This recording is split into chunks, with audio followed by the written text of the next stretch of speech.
As debate over the origins of the COVID-19 pandemic continues to rage, Prime Minister Scott Morrison has cast doubt on the Trump administration's repeated claims that the disease originated in a Chinese lab.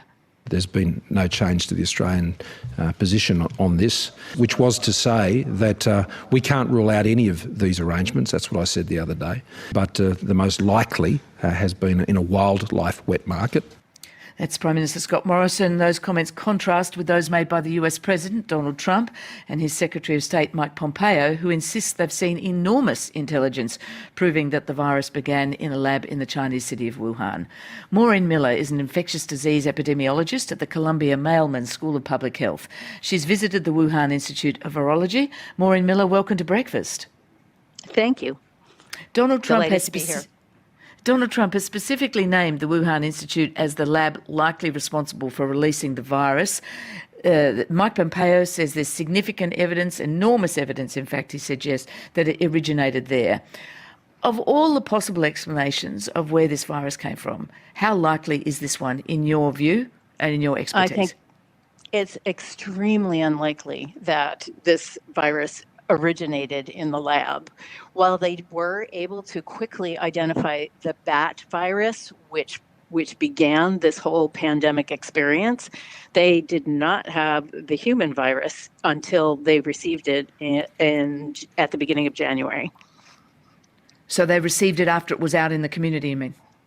Absolutely, absolutely. And what the evidence that the U.S. President and Mike Pompeo have shown us so far is circumstantial at best and is 2 years old. When a laboratory receives notification that there are problems with the safety level, they immediately address this. So there's been no follow-up, so we don't understand that. On the flip side,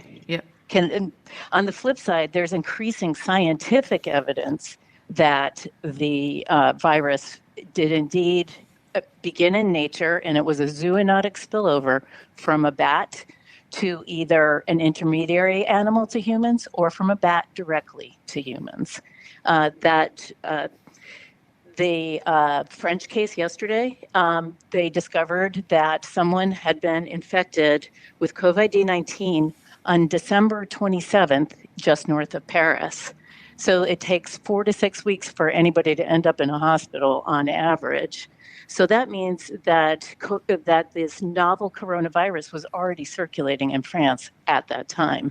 This is quite extraordinary news, that French news, isn't it? I mean, it suggests this virus was about months before we knew and not in Wuhan. But as Anthony Fauci points out, he's the director of the US National Institute of Allergy and Infectious Diseases, he said firmly, well, that the COVID-19 could not have been artificially or deliberately manipulated. We know it's a natural virus, but it doesn't mean that it didn't get into the lab through a live animal and get out of the lab that way, does it?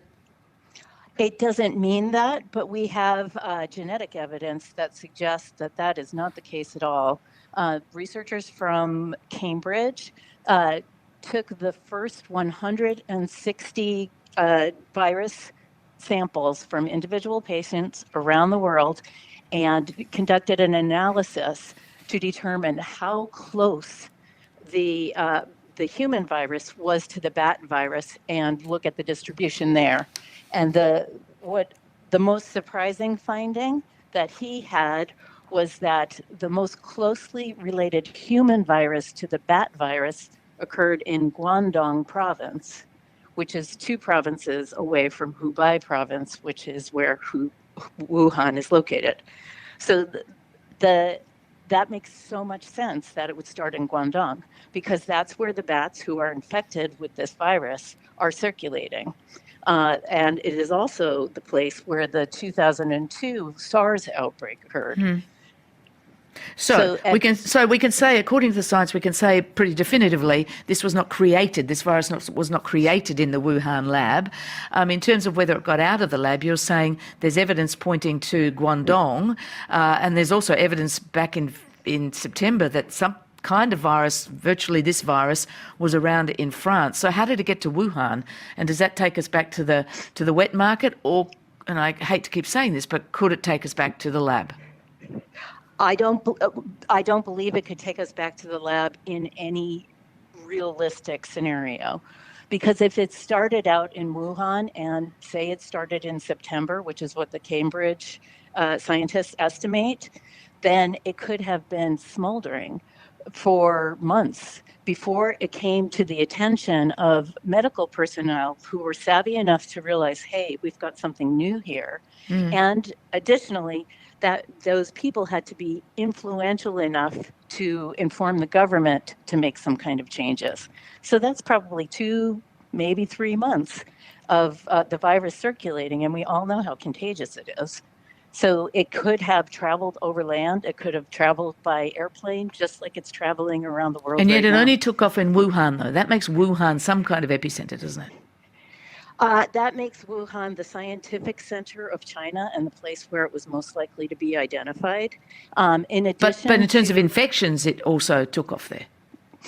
Well, that might be linked to a mutation because from the Guangdong genomic sequence that was most closely related to the bat virus, there were 2 mutations, and those mutations are the predominant by a lot mutations that were found in Wuhan. So it's possible that it may have been more infectious than the original coronavirus that infected people in Guangdong.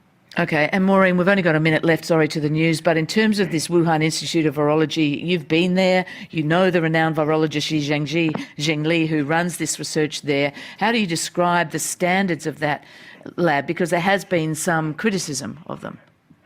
Yes, and again, that is older criticism. Zhengli is a hardworking, creative, and rigorous scientist.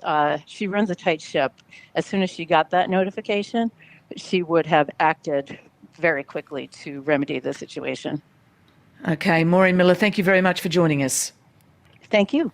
Maureen Miller is an infectious disease epidemiologist at the Columbia Mailman School of Public Health. She's worked closely, as you heard there, with that lead scientist at the Wuhan Institute of Virology. She's talking about mutations, and there's also suggestions today from scientists at Los Alamos National Lab in the US of a mutated, a new strain of the COVID-19 virus that is even more contagious.